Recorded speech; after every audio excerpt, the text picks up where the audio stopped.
Watershed infrastructure projects are getting a boost in federal funding. Plus, Russian sanctions could mean you'll be paying more at the pump.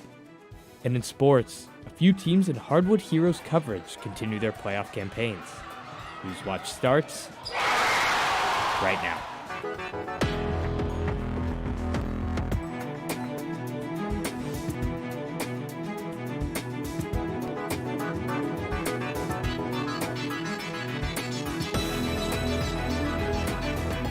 Good evening, I'm Fallon Howard. And I'm Will Price, and welcome to Newswatch, your source for news impacting southeastern Ohio. The Margaret Creek Conservancy District in Athens and the Hunters Run Conservancy District in Lancaster will be focal points in Ohio infrastructure repairs. The Department of Agriculture announced funding for the projects yesterday at a press conference at Fox Lake. Ohio is one of 23 states receiving an investment for new dam and flood prevention projects, as well as existing watershed infrastructure. The projects are part of more than $166.5 million being invested in 108 infrastructure projects across the country. Ohio University is launching a scholarship program to cover the remaining tuition and fees for first-year regional campus students. The scholarship, called the Ohio Regional Promise, is a 4-year program. Students would need to be full-time and Pell Grant eligible with at least a 3.0 high school GPA. These students would also be eligible for the Ohio Scholarship if they choose to finish their degree at the main campus here in Athens. To find out more about the scholarship, visit ohio.edu/ohio-regional-promise.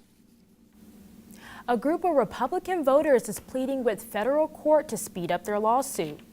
The lawsuit will allow the use of Ohio legislative maps for the 2022 election that have been deemed unconstitutional. Today, the group told U.S. District Judge Algernon Marbley any further delays of a status conference would make it difficult to complete in time for the May primary election. Marbley caused their case last week to see if the Republican-led Ohio Redistricting Commission would pass maps. These maps would then need to be deemed constitutional by the Ohio Supreme Court. New maps are currently before the court. So, how's the weather here? It's been looking really nice this first week of March. Is there any more things that we will see to continue? Yeah, so for the first week of March, we saw really warm weather. We saw temperatures even in the 60s. We continue to see that today, and we're especially going to be seeing that heading into tomorrow. But for right now, we're going to be heading down to the 50s overnight. Right now it's 50 degrees with mostly cloudy skies. As we head through the evening, we'll start to see some clouds decrease, and we'll start to reach some cooler temperatures overnight. But especially across the region, it is looking really nice with temperatures in the mid-40s. Some areas down south, including Ironton, is also in the mid-40s, where we see partly cloudy skies. Up north, we see mostly cloudy skies, but as we move through the evening and overnight, clouds will start to decrease, and we'll start to see temperatures reach to around the mid-30s overnight, which is rather really chilly compared to what we're especially going to be seeing tomorrow. And I'll have more on this in my full forecast coming up after we have a dry overnight tonight. And as we have a warm front move through, it's definitely going to be getting really warm. But then after that, we may see the chance of rain return Sunday, and especially more rain heading into Monday. But I will have more on this in my full forecast coming up later. But for now, back to Fallon. Thanks, Henry. A proposal to give state employees in West Virginia a 5% pay raise has advanced in the state's Senate. The raise is part of the state's $4.65 billion proposed budget. The Senate's Finance Committee Chair, Senator Eric Tarr, said this is just a starting point for the budget. The new budget will take over in July, the start of the fiscal year. The version in the House has a lower price tag at $2.55 billion and includes a cut on the income tax. West Virginia's House and Senate will work together on passing the new budget. West Virginia saw an increase in overdose deaths during the pandemic, but now health officials say they are cautiously optimistic the numbers are beginning to decrease. Overdose deaths almost doubled from 2019, as just over 1,500 people died from April 2020 to April 2021. The state's Drug Control Policy Office Director, Dr. Matthew Christensen, said the overdoses increased as more people were isolated and unable to connect with others. Deaths have begun to decrease, as from September 2020 to 2021, West Virginia reported 1,284 deaths. Gas prices may rising as the Russo-Ukrainian conflict continues. And here's how you can protect yourself against colon cancer. These stories and more when Newswatch returns. She had her own talk variety show in the early days of television, and she has been a hit in every venue through every decade in which she has worked in our business. Betty White. Betty White. Betty White. Betty White. Betty White. Betty White, ladies and gentlemen. PBS, the place I trust to tell my story. Don't miss it.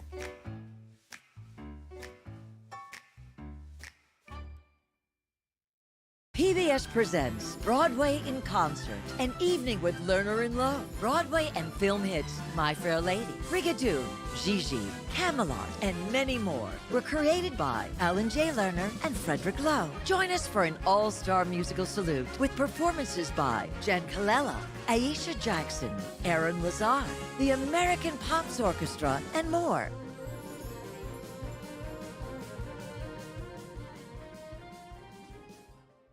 This is Pam Grier. Please join me for My Music's 20th anniversary year with an all-new special dedicated to the legends of soul, exclusively here on PBS.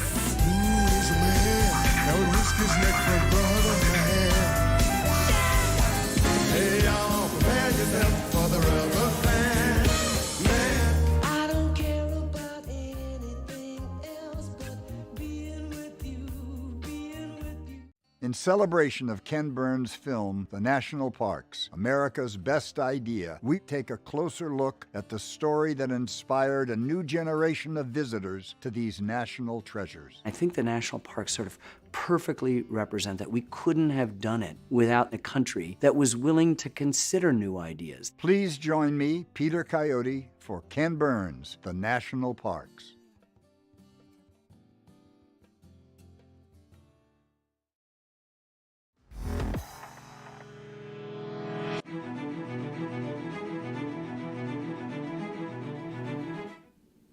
We open on a live view of Ukraine as fighting continues throughout cities and tensions between nations rise globally. More than 1 million people have fled Ukraine as Russian troops are destroying homes and killing civilians. Now, U.S. lawmakers are talking about banning Russian oil. Such sanctions would target a major Russian industry. Amy Kiley reports on how this could cost average Americans more money. Ukraine says this video shows Russian troops firing at Europe's largest nuclear power plant overnight. This video shows the resulting fire. Russia is destroying more and more non-military structures. That they're purposefully hitting at the residential buildings, intentionally trying to eliminate the Ukrainian people. The attacks are killing civilians. They've caused more than 1 million people to flee to neighboring countries.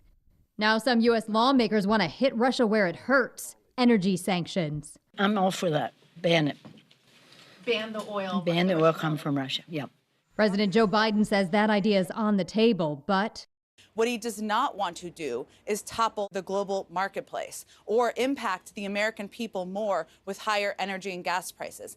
the U.S. has access to other exporters and its own oil reserves, so it's not about running out. It's about gas prices, already hitting record levels in some spots, rising further. Americans are already paying more for other things due to lingering supply chain problems from the pandemic. The war is adding to shipping problems and inflation. The problem is Russian President Vladimir Putin isn't backing down, and the Ukrainian people are suffering. This is all you have, your dog and your backpack. Yes. I'm Amy Kiley reporting. Russian troops took a Ukrainian nuclear power plant after overnight shelling. A senior defense official says the U.S. is deeply concerned about Russia's intentions. Isabel Rosales reports on Washington's response and the outrage from NATO, accusing Russia of using banned artillery. Worldwide alarm as Russian forces attacked Europe's largest nuclear plant on Thursday, according to Ukrainian nuclear officials. The world narrowly averted a nuclear catastrophe last night. A fire at a nearby building has been extinguished, and there doesn't appear to be any radioactive leakage. The facility remains under Russian control, with plant managers working at gunpoint. The Kremlin should immediately cease all attacks around Ukrainian nuclear facilities and allow civilian personnel to do their work to ensure the facility's safety. This new video shows the aftermath of a Russian strike to an apartment building north of the capital city of Kyiv. To the southeast in Mariupol, no water, no power after Russian attacks. Ukrainians in Odessa form a human chain, filling up sandbags to protect their city. Meanwhile, the head of NATO accusing Russia of using widely banned cluster bombs. What we see is heinous. It's a brutality. It's killing of civilians we haven't seen since the Second World War in Europe. At home, the Biden administration is disputing criticism from lawmakers that it's not sharing battlefield intelligence fast enough. U.S. officials insist they are sharing intelligence with Ukraine at a frenetic pace. We have been providing a historic amount of security assistance. In Washington, Isabel Rosales. Russia denies it started the fire at the Ukrainian nuclear plant. Meanwhile, President Vladimir Putin told Germany's leaders he has agreed to a third round of talks between Russia and Ukraine.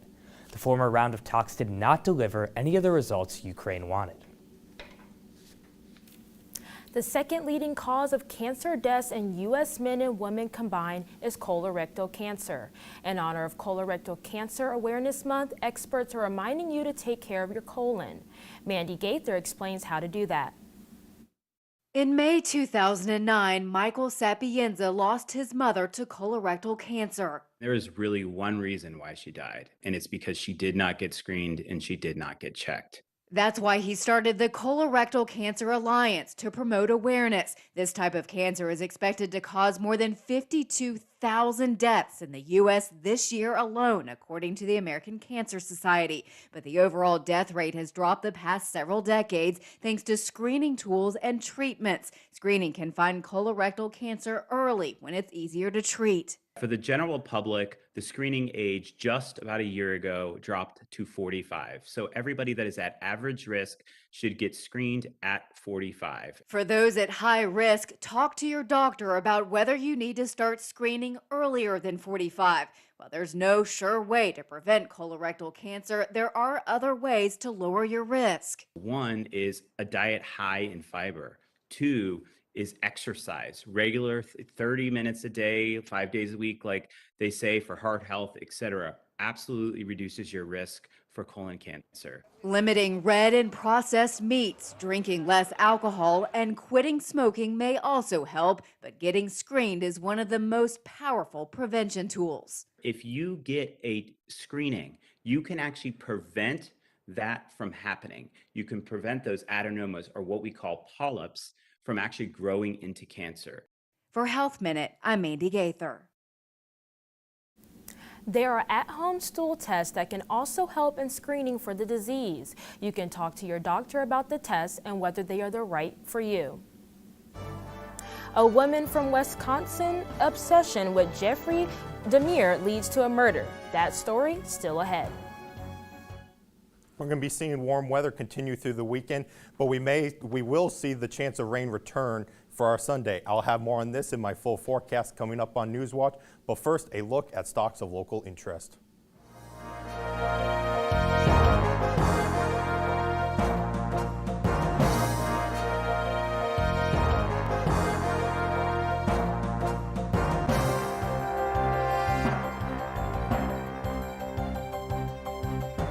This is Pam Grier. Please join me for My Music's 20th anniversary year with an all-new special dedicated to the legends of soul, exclusively here on PBS.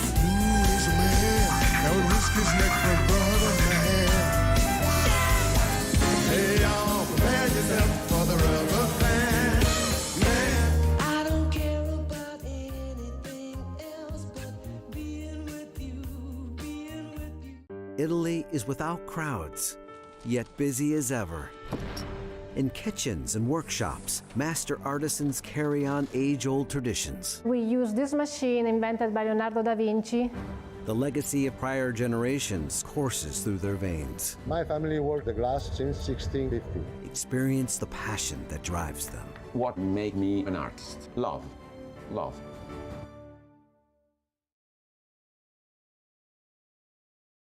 Dr. Henry Louis Gates Jr., Harvard professor, literary critic, filmmaker. He brings a singular passion to his historical journeys on PBS. Join me, Courtney B. Vance, as we explore the life and work of one of the leading chroniclers of the American experience, Henry Louis Gates Jr., Uncovering America.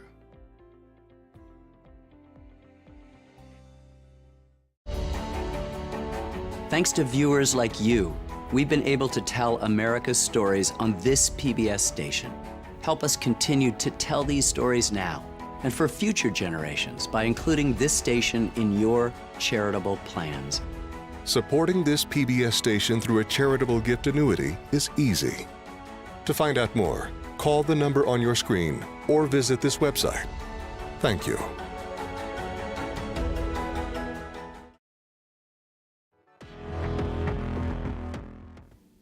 Welcome back to Newswatch. I'm forecaster Henry Groff with a look at your weather for this weekend, and we are ending the week off with really, really nice weather, and you can thank this area of high pressure to our north for the really nice weather where we saw some peaks of sunshine. It's been mostly cloudy through the evening, but overall really nice with temperatures in the low 50s, and we're going to continue this nice weather into tomorrow. But first off, looking at tonight, we're going to be starting our evening off at around 41 degrees.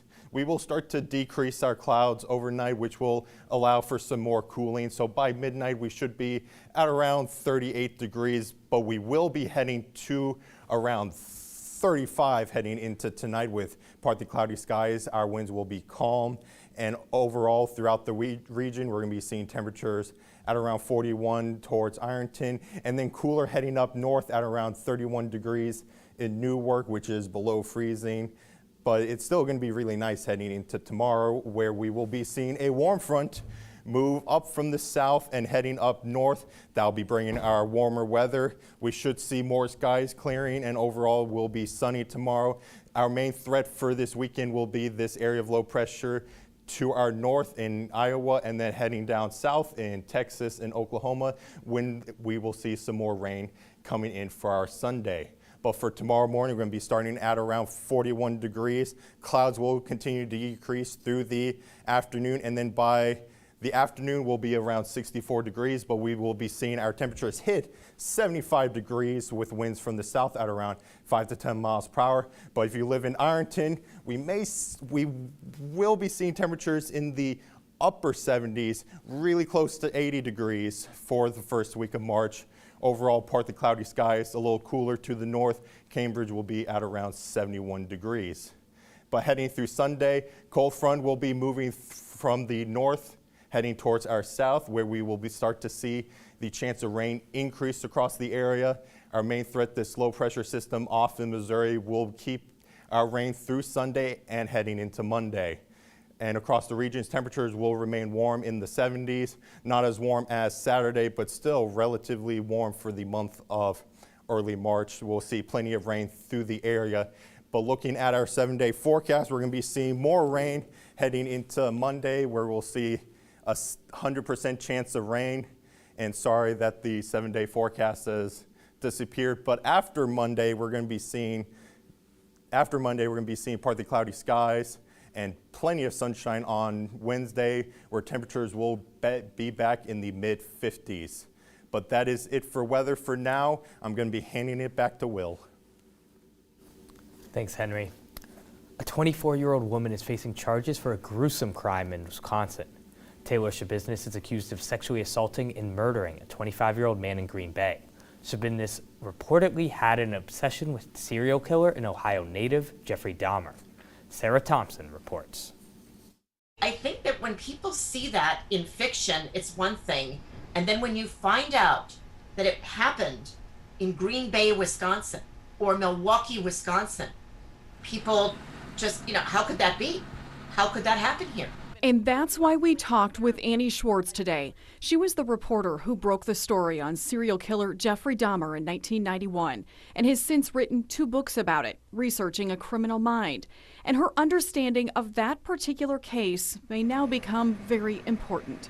One of the things that I have found out from talking to different sources of mine on this case is that the suspect in this case had a very had an infatuation almost with Jeffrey Dahmer and with Jeffrey Dahmer's crimes. Dahmer killed and dismembered 17 men or boys in Ohio and Wisconsin between 1978 and 1991. The crimes are unthinkable to most people. 30 years later, it's still the same feeling. It's still very similar to, to finding out that someone like this was living in our midst. What makes it unusual is that it's a woman. Schwartz, probably like many of us, is asking how. It's impossible to get into the mind of someone police say could commit a brutal crime, but that's likely the job of forensic psychologists, says Schwartz. As she reads the criminal complaint in this case, she points out comments police say Schabusiness made to them, saying, quote, she liked it. And that is what makes this case different to me, is that she is admitting, if what is in the criminal complaint is accurate, she is admitting that there's a predilection to that there was a thrill to that in some way. Well, the focus for many of us is the person charged in this crime. Schwartz doesn't want us to forget about the victim. Police have not identified him and say the family is still asking for privacy. But Schwartz wants people to remember that victim. And we can never forget that, as much as we want to talk about that case, is that's what these cases really come down to. Schabusiness's bond is set at $2 million, and she is scheduled to be back in court next month. Coming up in sports is the Ohio men's basketball team plays their final regular season game tonight, while the women's team wraps their season up tomorrow with a high-stakes conference game. And right after the break, the Trimble Tomcats have a huge district finals matchup taking place in Wellston. But first, here's a look at what's coming up tonight on your public television station.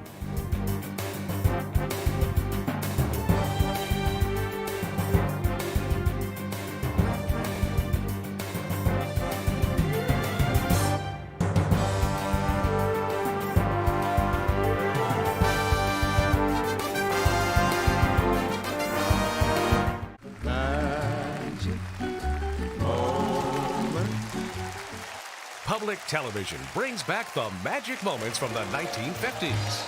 Sincerely. The McGuire sisters, Pat Boone, Patty Page, Debbie Reynolds, and your favorite artists from the 1950s pop era.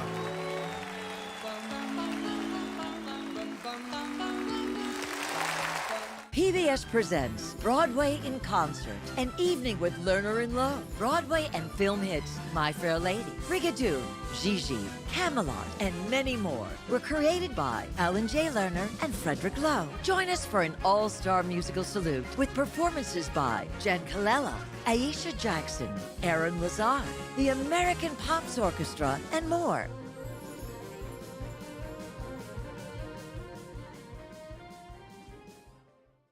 The Hardwood Heroes finale is officially here. It's been a long, eventful season. We look back on all the action with the reveal of our All Heroes and All Futures team. Who stood out as the TVC's top stars? Plus, it is the most important time of the year for Trimble and Waterford, as the state title is within reach. You don't want to miss it. Tune in Sunday night at 11 and Monday night at 6. Until then, we're reminding you to be heroic.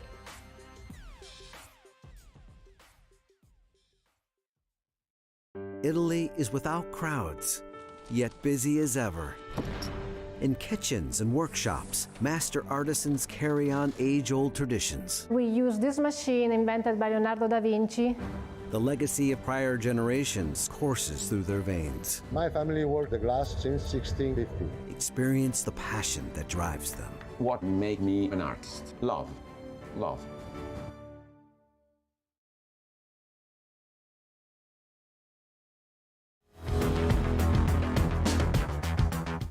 Happy Friday, everyone. I'm Bryce Tinson. The Trimble Tomcats play in their 4th straight district final tonight following a nail-biting win last week. The 1-seed Tomcats face the 4-seed Western Indians. Trimble is one of the best teams in Division IV basketball this year, ranked 7th in the state. Western finds itself in the district finals after beating Federal Hawking last weekend by 6. This is the first time these two teams play each other this year. Tune into the Hardwood Heroes finale Sunday at 11 p.m. for coverage of that game and tomorrow's girls regional final, showdown between Trimble and Waterford. The Ohio men's basketball team is in DeKalb, Illinois to take on the Northern Illinois Huskies tonight. The Bobcats look to bounce back after a tough loss to Bowling Green Tuesday. The Huskies are one of the worst teams in the MAC, so it's a great time to get right headed in the MAC tournament. Ohio won 74-62 last time these two teams squared off back on January 25th. Tip-off is scheduled for 8. Tonight's game is going to have some serious MAC tournament implications. The Bobcats can move up to second in the MAC with a win and a Kent State loss to Buffalo tonight. That would give them the opportunity to face Miami, Central Michigan, or Bowling Green in round 1 of the MAC tournament. They are combined 5-1 against those teams. They drop to 4 if they lose and Buffalo wins and have to play Akron, who they split the season series with. The Ohio women's basketball team plays its final game tomorrow with a spot in the postseason on the line. This game is huge. Ohio and Kent State are battling for the final spot in the MAC women's basketball tournament. Kent State sits a half game behind the Bobcats. Ohio won its last game against Kent State 70-64. The winner punches their ticket to the MAC tournament, but it doesn't stop there. The Bobcats could catapult up to the 5th place with a win tomorrow if the 3 teams in front of them lose. The good news for Ohio is Western Michigan and Bowling Green have to play Toledo and Buffalo, who are the top 2 teams in the conference. Northern Illinois, however, plays Central Michigan, which has the worst record in the MAC. The Bobbies could slide into that 6th spot if they handle their business and the favorites win their games. Ohio softball played a twin bill today in Athens, Georgia, that is. The Bobcats dropped the first game of the day to Appalachian State. They went down early and weren't able to claw their way back, even with a 6th-inning blast from C.C. Keitel. Mackenzie Cole is credited with the loss after giving up 4 earned in just 2 innings of work. The second game of Georgia was a loss. They lost 6-4. We are just 1 week away from Ohio baseball being back at Bob Wren. The Bobcats have just 3 games left until they return home. They earned a 5-1 win today against University of Illinois Chicago. Edward Cutt IV was phenomenal yet again for the Bobcats on the mound, striking out 9 and 7 innings. Center fielder Isaiah Peterson had a nice day as well, accounting for 3 of Ohio's 5 runs. They start a 2-game weekend series against Evansville tomorrow. This is one of the busiest times of year for OU sports, with spring season kicking off and the winter season slowing down. You talked a little bit about the baseball and softball teams, but those 2 big basketball games stick out with major postseason implications. You're absolutely right, Will. These games are huge. The women's basketball team could not even make the tournament if they happen to lose tomorrow, but I'm betting on a win, and I also think that they can go pretty far in the tournament. They're that talented. And for the men's team, I expect them to win tonight too and go in on the right side of things. I can't wait to see it. Thank you, Bryce. It's going to be awesome. Thanks, Bryce. A cat in Kansas is a little extra, literally. He has extra toes, but now he's getting extra loving after being adopted. Wednesday, Jinx was just a stray with some funky feet, a congenital physical anomaly known as polydactyly, which basically means he has extra toes that sometimes look like thumbs. They probably came in handy yesterday, though, so he could give a big thumbs up to being adopted. The condition isn't uncommon and doesn't cause him any pain. There are many shelters in our local area as well if you're willing to pick up a furry friend for yourself. Thank you, Fallon. And looking at our weather for tomorrow, if you're able to get outside, definitely take advantage of that, as we're going to see temperatures in the mid-70s here in Athens, and we'll see a wind from the south at around 5 to 10 miles per hour. Clouds will start to decrease heading through tomorrow, and we'll see warm weather across the region from Columbus down to Ironton, where Ironton will be at the upper 70s. And we're going to continue to see nice weather heading into next week after we see some rain. But that's it, and I'm going to be handing that back to the desk. And that does it for our broadcast this evening. Thanks for watching. I'm Fallon Howard. For Henry Groff and Bryce Tinson, I'm Will Price, and make sure to stay tuned for the PBS NewsHour coming up next. Remember, you can always stay tuned to WOUB.org for the latest news. Have a great night.